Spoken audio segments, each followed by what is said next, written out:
saya dengan NIM 2403053. Perkenalkan, nama saya Muhammad Alfi Farhan Badila, NIM 2403076. Di sini kami akan menjelaskan tentang apa pengertian dari primary care dan iklan.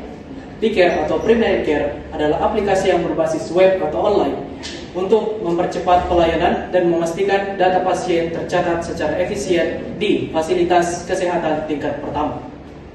Nah, sedangkan klaim itu adalah pengajuan klaim secara online yang bertujuan untuk mengurangi penggunaan kertas serta membuat klaim menjadi mudah, cepat, dan berbasis digital. Baik, saya Muhammad Alfiah dengan NIM 2403079. Saya Difar Fahrabi dengan NIM 2403073. Baik, kami di sini akan melanjutkan dari penjelasan teman kami. Yang pertama itu cara mencari link iklan atau P-Care. Pertama-tama, ketik saja di Google atau Chrome iklan atau P-Care. Terus enter. Ya, jadi di sini sudah ditampilkan tampilan loginnya. Yang pertama, untuk login kita membutuhkan username. Jadi di sini kita masukkan username dari rumah sakitnya. Misalnya label, ya. Sudah itu lanjutkan ke sandinya, sandi dari rumah sakitnya. Setelah semua terisi, masukkan captcha-nya, lalu login. Baik, perkenalkan nama saya Aditya Pratama dengan NIM 2403070. Dan saya Muhammad Hidayat Mulyadi dengan NIM 2403038. Baik, di sini saya akan melanjutkan penjelasan dari rekan saya sebelumnya. Di sini saya akan menjelaskan tentang iklan. Iklan di sini kami hanya tersedia di rawat inap. Untuk pendaftaran pasien, silakan klik entry data, lalu tekan pendaftaran pasien. Yang dimana di sini kita mengisi tanggal dan pendaftaran rujuk baru atau rujukan dan nomor pencarian. Perkenalkan, nama saya Ridin Lembang dengan NIM 2303047. Saya Nikade Ayu Widiantari C dengan NIM 2403046. Jadi di sini kita pilih tanggal. Setelah pilih tanggal, pada pendaftaran kita pilih baru. Setelah itu pada nomor pencarian kita masukkan nomor BPJS atau nomor JKN. Terus setelah itu kita klik cari. Setelah itu kita scroll ke bawah. Pada jenis kunjungan, klik kunjungan sakit. Kemudian pada perawatan, pilih rawat inap. Poli tujuan, kita cari poli persalinan. Lalu ketik keluhan yang dirasakan oleh pasien. Perkenalkan, nama saya Ahmad Jamil Zakwan dengan NIM 2403072. Saya Ibnu Fajar Samaniri dengan NIM 2403075. Kemudian setelah kita mengisi poli tujuan dan keluhan, kita mengisi pemeriksaan fisik, yaitu tinggi badan, berat badan, kemudian lingkar perut, kemudian indeks massa tubuh akan terisi otomatis sesuai dengan pemeriksaan fisik lainnya. Selanjutnya kita mengisi bagian tekanan darah dimulai dari sistol, kemudian diastol, kemudian respiratory rate, kemudian heart rate. Kemudian kita klik simpan. Perkenalkan, nama saya Rafika Roslin MS dengan NIM 2403046. Perkenalkan, saya Nisila Nela Alifa dengan NIM 2403044. Setelah menyimpan, kita masuk ke entry data, lalu pelayanan pasien. Setelah itu masukkan tanggal, pilih poli tujuan, lalu sumber data, pilih nomor antrian, nomor pendaftaran J1, lalu cari.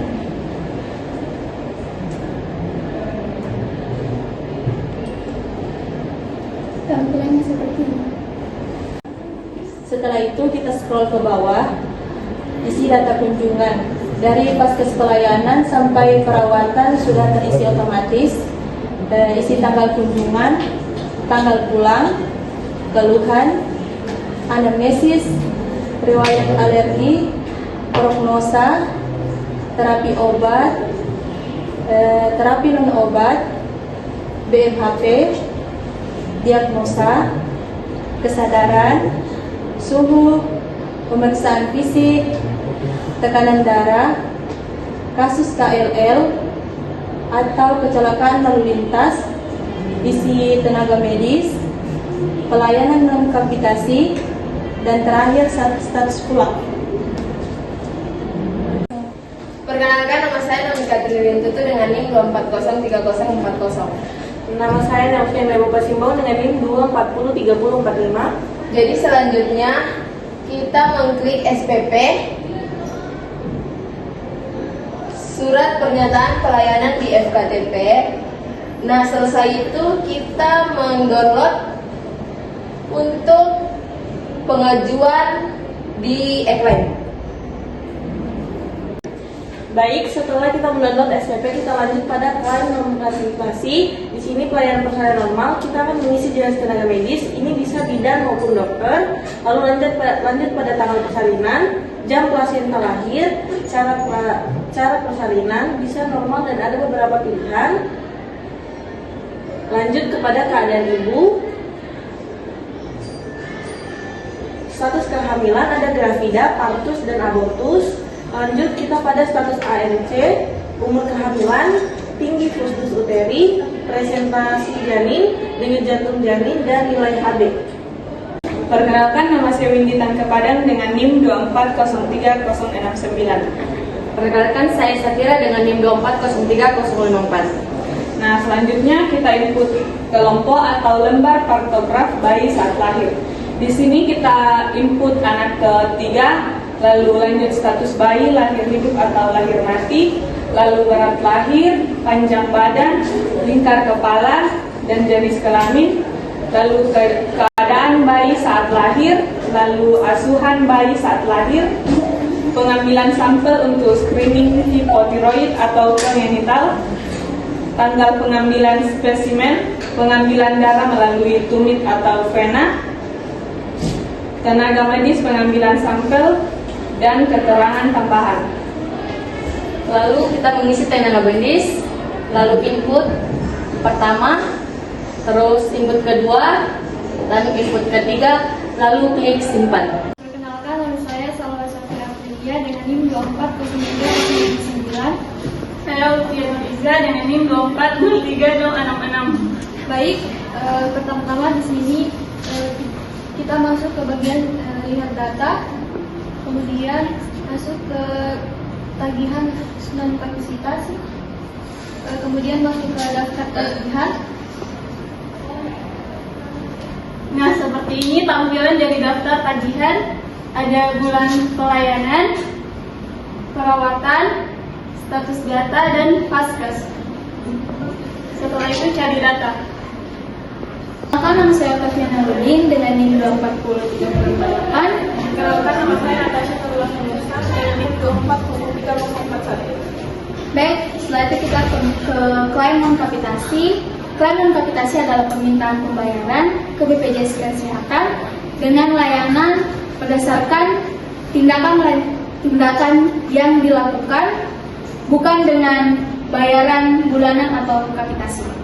Baik, saya akan menjelaskan fungsi dan tujuan dari non kapitasi.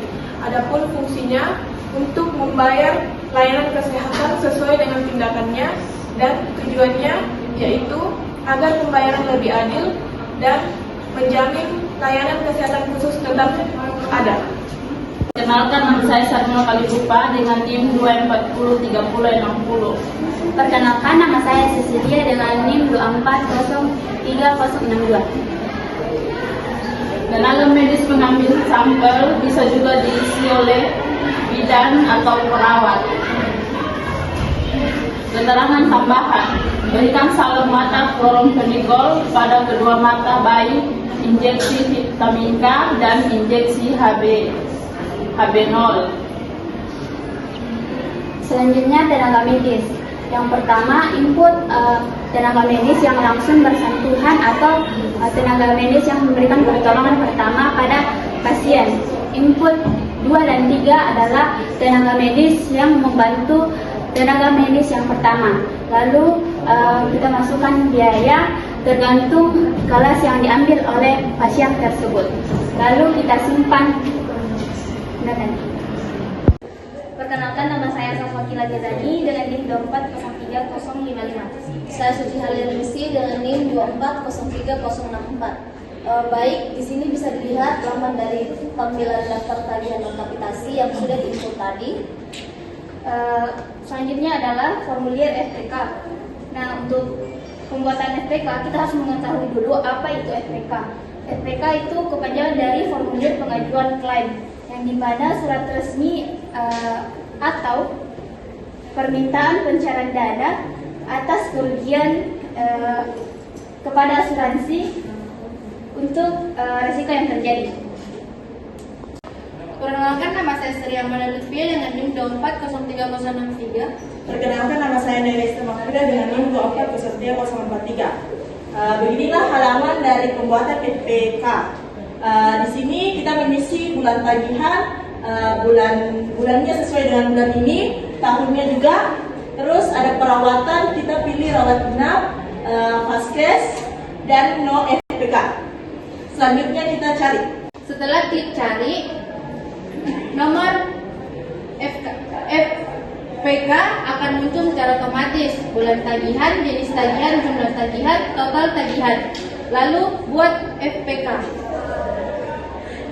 Perkenalkan, nama saya Ahmad Rosa dengan NIM 24031. Saya Muhammad Fajrul Fala dengan NIM 2403077. Setelah pengajuan FPK tadi, kita bisa lihat di data bagian non-kapitasi dan detail data.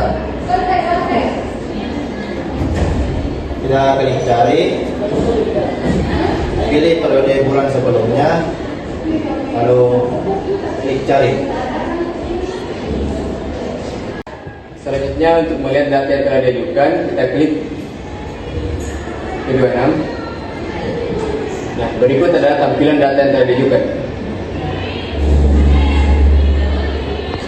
Saya atas nama Universitas Indonesia dengan NIM 2403067. Saya Putri Syariah Rosya dengan NIM 2403049. Setelah kita klik simpan dan cetak FKPP,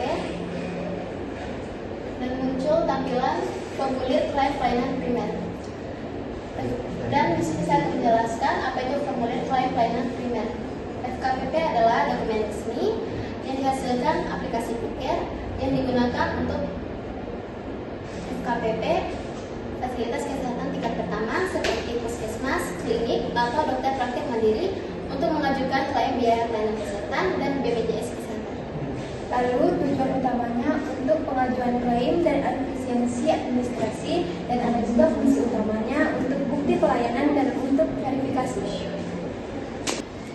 Perkenalkan, nama saya Putri Rahmadani dengan NIM 2403050. Saya Nia Rahmadani dengan NIM 2403047. Di sini saya akan menjelaskan tentang apa itu rekapitulasi pelayanan rawat inap di puskesmas. Rekapitulasi pelayanan rawat inap di puskesmas merupakan ringkasan data aktivitas pasien rawat inap dalam periode tertentu. Rekapitulasi pelayanan rawat inap berisi tentang nomor penderita, nomor identitas, alamat, diagnosa penyakit, tanggal masuk perawatan, tanggal pulang perawatan, jumlah hari rawat, besar tarif paket, jumlah tagihan paket rawat inap, dan jumlah seluruh tagihan. Perkenalkan, nama saya Masika dengan NIM 2403068. Perkenalkan, nama saya Salsabila dengan NIM 2403056. Nah, selanjutnya di sini ada formulir pernyataan peserta yang berisi nama, tempat tanggal lahir, dan umur, jenis kelamin, NIK atau nomor induk kependudukan, dan nomor telepon. Adapun tujuan formulir pernyataan peserta yaitu untuk mencatat identitas pasien secara lengkap dan akurat untuk pengajuan klaim ke BPJS Kesehatan. Perkenalkan, nama saya Teredin Pawarela dengan NIM 2403065. Perkenalkan, nama saya Salsa Zira Maridi dengan NIM 2403058. Perkenalkan, nama saya Saliana Arisanti Selan dengan NIM 2403061.